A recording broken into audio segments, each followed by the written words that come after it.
against terrorism, terrorist struck to remind us that the war is far from being won. On Friday, a female suicide bomber detonated an impressive explosive devices IED at events in Borno State, killing wedding guests. While the dead were being buried, another bomber, disguised as a mourner, detonated an IED at the burial ground, killing one person. The injured are receiving treatment at the General Hospital in Gwoza. Okay, we thought we had made progress. What's happening? Yes, if you recall, okay, so Citizen Jones that was anchoring this program on Friday, and I said, yes, Boko Haram has been decimated. The kind of attacks that they used to launch on the military, they can no longer carry out those attacks. But I warned that it doesn't mean that they have lost the capability to carry out attacks. There are some level of attacks that are now above their pay grade. That is attacking military bases the way they used to do. But it doesn't mean that they cannot find other means to kill our people. And I talked about the fact that there are still many places in Borno State that are not safe, where no civilians can go. No resident there. People have stopped living in those communities. So that's to tell you that, yes, we've made progress, but Boko Haram still stands. They are still there. They still constitute a threat. Gwoza is a community where we have the famous Mandara Mountains. The Mandara Mountains are high, they are steep and treacherous to climb. Gwoza, the Mandara Mountains, from time immemorial, was under the control of Abaka Shekau, even when Boko Haram split into two. And that was in August 2016, and they split into two.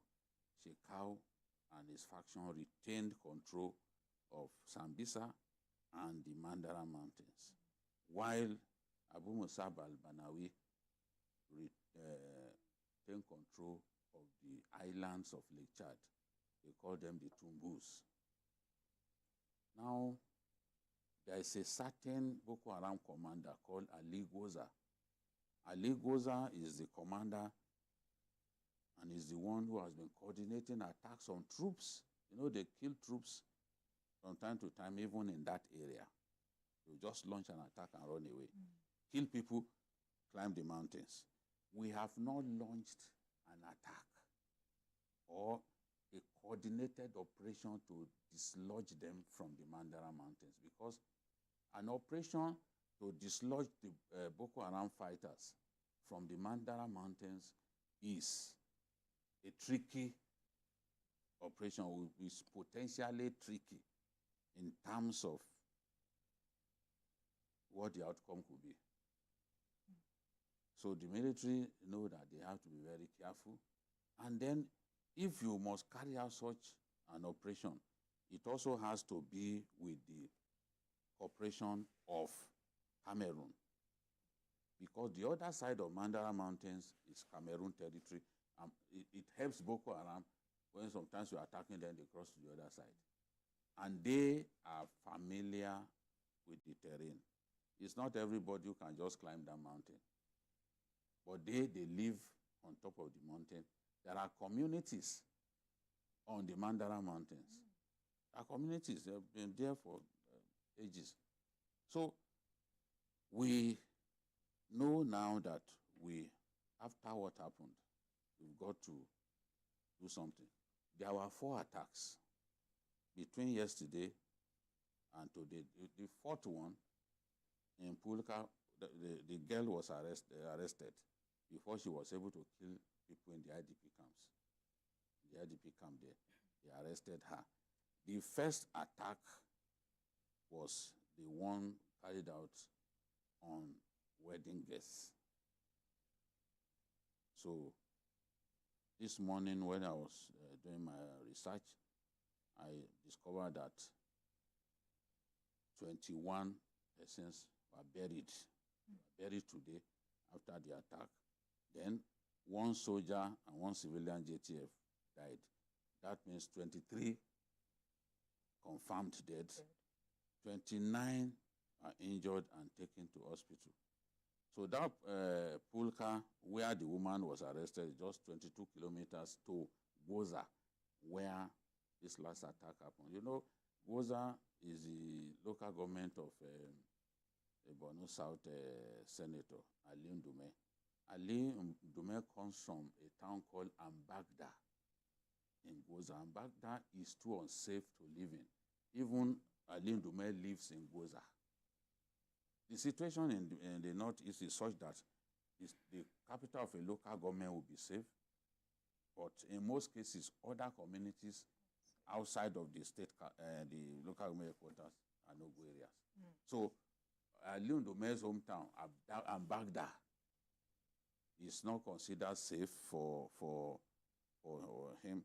Now, our police force, the police mobile force, for many years, Gwoza was their #1 training facility. And some of them will climb that mountain to gain endurance and all that. Today, you can't climb mountain. The mobile force, they've returned to Laminkara, which is close to Gwoza. They still have their facility there. You know, in 2014, they left after Boko Haram stormed the area and kidnapped mobile policemen. Till today, nobody saw those. I think about 14 mobile policemen were taken away. So for a long time, they didn't go there. They are back in Laminkara now. But what used to be part of their training routine to climb that mountain and come down, they no longer do it. Only somebody who wants to joke with his life will say that he wants to go and climb that mountain. Except we conduct a thorough. It's clear now that they are recruiting suicide bombers. They are recruiting them now. They will be indoctrinating them and recruiting them. We have to be very careful, especially of crowded places in Borno State, because it is clear now from what we have seen. You know, I talked about like 4 incidents. One killed civilian JTF and soldier, and a soldier. The other one killed wedding guests. The third one, he was the only person that died, because the moment they saw him, they raised an alarm and people ran away. The fourth one was arrested at Pulka this morning. So between yesterday and today, they could have unleashed 4 suicide bombers. This is the truth from the scene of the crime. They could have unleashed 4. So who knows how many they have lined up? Who knows whether even in the state capital they may unleash suicide bomber? And we have relaxed security, believing that things have normalized. So we have to be very careful now, because it seems that these guys have changed approach. If they can't match us militarily. So, BK, how do you now charge governors of these northeastern states? The way it is now in the northeast, Adamawa, there are about 3 or 4 local governments where you could still say Boko Haram has some presence. At the height of the strength of Boko Haram, they control 7 local governments in Adamawa states. That was around 2014, 2015. 7 local governments. In Yobe, they control 2 local governments, but they are still in some parts of Yobe as we speak. They are still in some parts of Yobe. They still have active cells in those places. So then Borno State. These are the 3 states where I think the governors and the security agencies still have a lot of work to do, because occasionally you just hear that Boko Haram attacked a community in Yobe State and then killed people. Gaidan, for example, they killed about 44 people the other day because they claimed that those people gave information to the army. So and they still kidnap people. I think along the way, Maiduguri Biu Road last week, they kidnapped a judge. So they've not given up. You may have dealt severely with them, but they've not given up. If we keep believing that it's over, then we are being foolish, because these sort of things will happen from time to time to remind us that the enemy, we've not cut off the head of the enemy. And until you cut off the head of the enemy, you cannot jubilate. But the enemy still retains the capacity to surprise you from time to time. All right, Adeoye. Mr. Wabikio just said, how important is it that relevant stakeholders get into action before this gets us out of our control? I think one of the things that really worry me is the fact that this is happening in Borno still of today.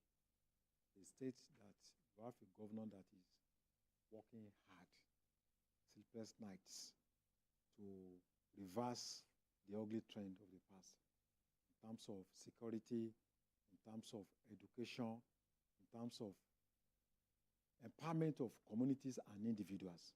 We can just see what he has been doing for the past 4 years, And I think if one of the ways to address terrorism is to create an economic roadmap to meet the social and economic needs of the people, which I think the governor is doing. But I think this group of people are not ready to listen to common sense or reason. They are just determined, with heart cast in stone to achieve their primordial objective. And they are ready to do anything to drive home this point. Now, if you look at it, there was a time that suicide bombers reduced because probably they were trying to shift of tactics. And I think that in 2016, when Boko Haram split into two, one of the major disagreements was that a faction felt that, look, there was no need attacking fellow Muslims, attacking mosques, and also using suicide bombers. Because most of the time, you use women, children, who are even ignorant of what they are doing. People who are under the influence of drugs, who are acting unconsciously.